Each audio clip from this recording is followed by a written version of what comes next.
You felt it, haven't you? That quiet sting when you see someone resting in God's peace while your own soul is racing like a treadmill you can't step off. It's the jealousy no one admits, the envy of Mary's stillness while you're stuck in Martha's hustle. Luke chapter 10 doesn't just tell us a story about two sisters, it exposes the silent tug of war inside every believer today. And the real question is this: will you keep hustling for control, or will you finally sit where Christ is calling you? Let's be honest. You know that moment when you're trying to pray, but instead of talking to God, you suddenly remember that one embarrassing thing you said in 2009? Yeah, you close your eyes, whisper, "Father in heaven," and boom, your brain replies, "Remember when you waved at that stranger who wasn't even waving at you?" Distracted. Gone. Prayer moment hijacked. It's like your soul is Martha in the kitchen, chopping onions, setting the table, making sure the stew doesn't burn, and your mind is screaming, "We don't have time to sit at Jesus' feet. People are coming, bread is rising, deadlines are climbing." Meanwhile, some people, let's call them Marys, look like they've discovered the ultimate cheat code: calmness, stillness, peace. You watch them journal quietly with a candle lit and tea steaming on the desk, and you think, must be nice having the time to sip chamomile while angels braid your hair. But here's the uncomfortable truth. Sometimes what we're actually feeling is jealousy. Not the loud, ugly jealousy of, "I want your car, I want your shoes." No, this is the quiet kind. The whisper in your soul that says, "Why does their faith look effortless, while mine feels like running a marathon uphill with flip-flops?" And let's not lie, we cover it with holy excuses. We say, well, at least I'm serving, at least I'm useful, at least I'm doing something for God. That was Martha's energy in Luke chapter 10. She wasn't wrong for serving, but she was so distracted by her serving that she missed the presence of the one she was serving. Here's what the scripture says. In Luke chapter 10, verses 38 through 42, Jesus enters Martha's house. Mary sits at his feet listening. Martha, on the other hand, is distracted with much serving. She comes to Jesus frustrated and basically says, "Lord, don't you care? Tell my sister to help me." And Jesus replies, "Martha, Martha, you are anxious and troubled about many things, but one thing is necessary. Mary has chosen the better portion, which will not be taken away from her." Now pause. Did you hear that? He didn't say Martha's service was bad. He didn't shame her. He didn't say, "How dare you cook a meal?" He said, "You're troubled, you're anxious, you're spinning your wheels, and you've missed the one thing that actually matters." That's the sting. That's the twist. Because many of us are living like Martha, thinking our hustle is proof of our holiness, while secretly resenting the peace of those who seem to rest in God. You see them resting and you think, lazy, irresponsible, must be nice having nothing better to do. But deep down, you wish you could shut off the noise too. Let's make this relatable. Imagine two church members. One is running around, folding chairs, sweeping the sanctuary, checking the mic batteries, making sure the live stream works. Meanwhile, the other is sitting quietly in the back row with eyes closed, soaking in worship. Guess who usually gets praised by the crowd? The hustler, the worker bee, the one who looks busy.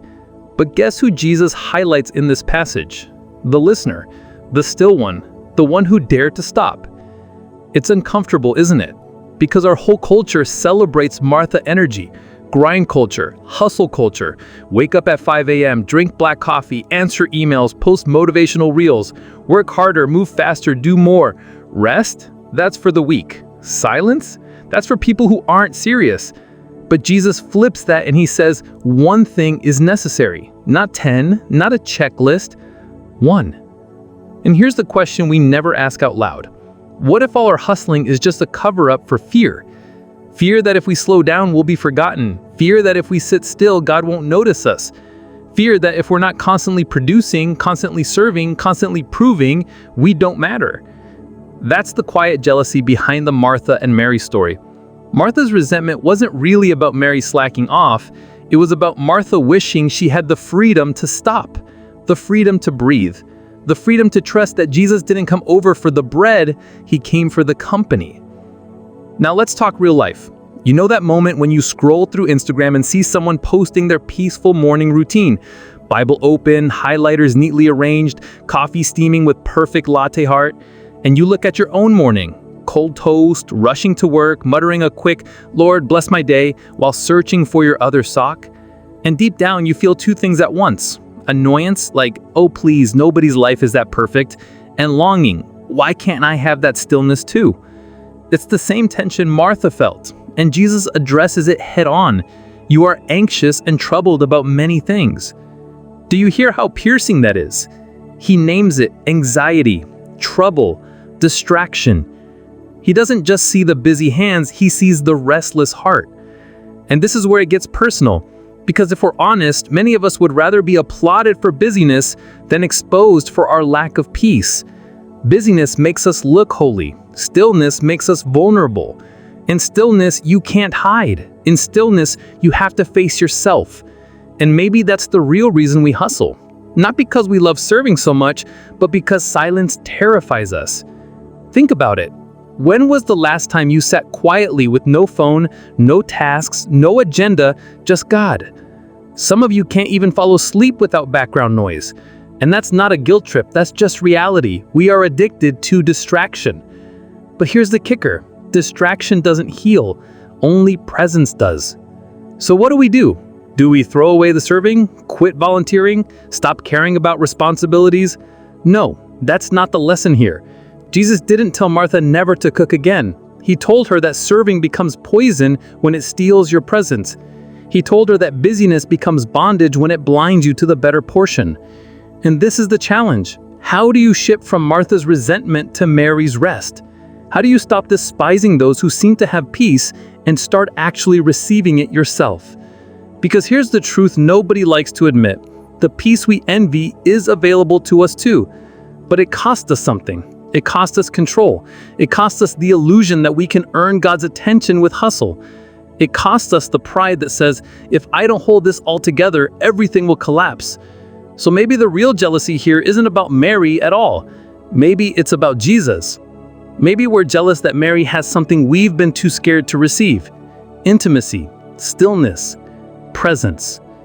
And the haunting question lingers, pressing into your chest like a weight you can't shake. If Jesus walked into your living room tonight, would you even notice him?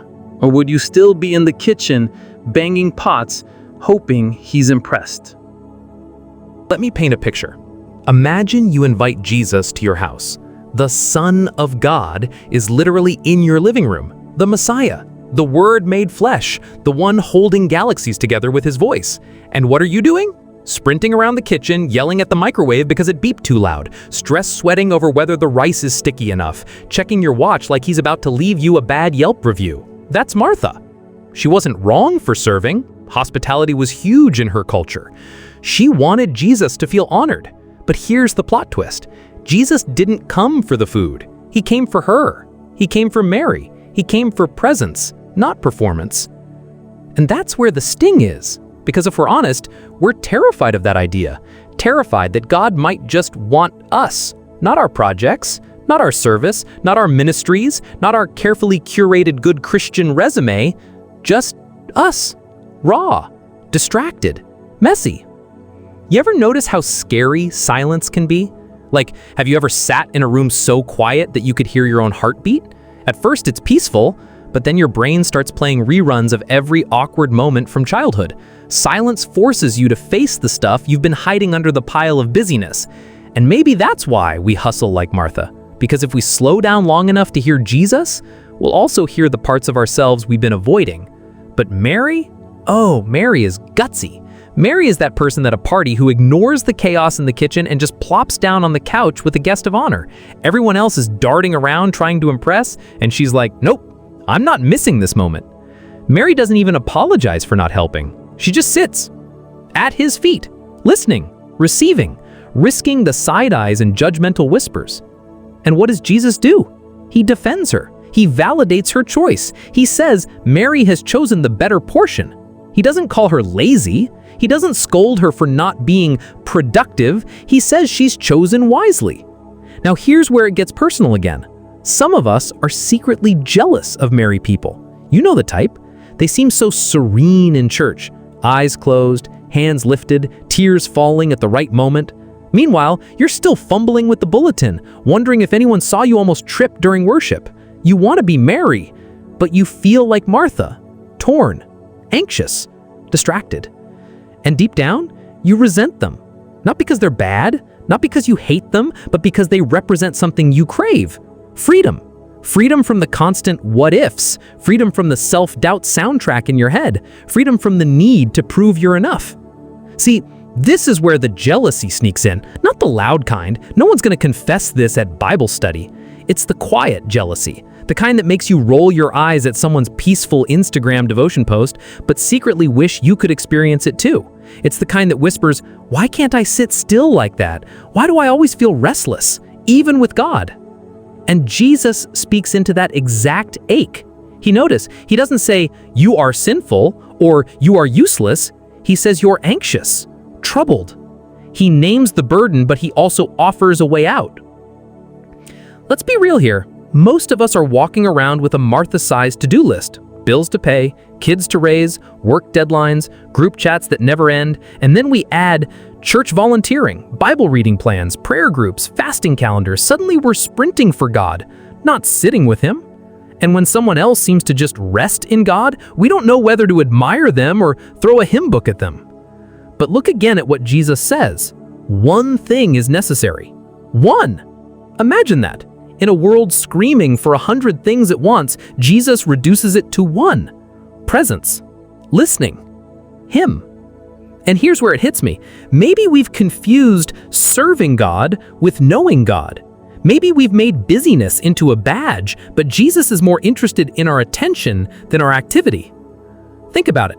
Martha was making bread while the bread of life sat in her living room. She was pouring water while the living water was within reach. She was preparing a meal for the one who had already prepared a feast of eternal life. That's the absurdity of it. She was hustling for what she already had access to in Him. Sound familiar? How often do we hustle for peace, trying to earn it with productivity, when Jesus says, "My peace I give you"? How often do we scramble for love and affirmation when the cross already proves it? How often do we try to impress God with service when He's already delighted in us as His children? See, the real problem with Martha's hustle wasn't her work, it was her worry. Jesus saw it.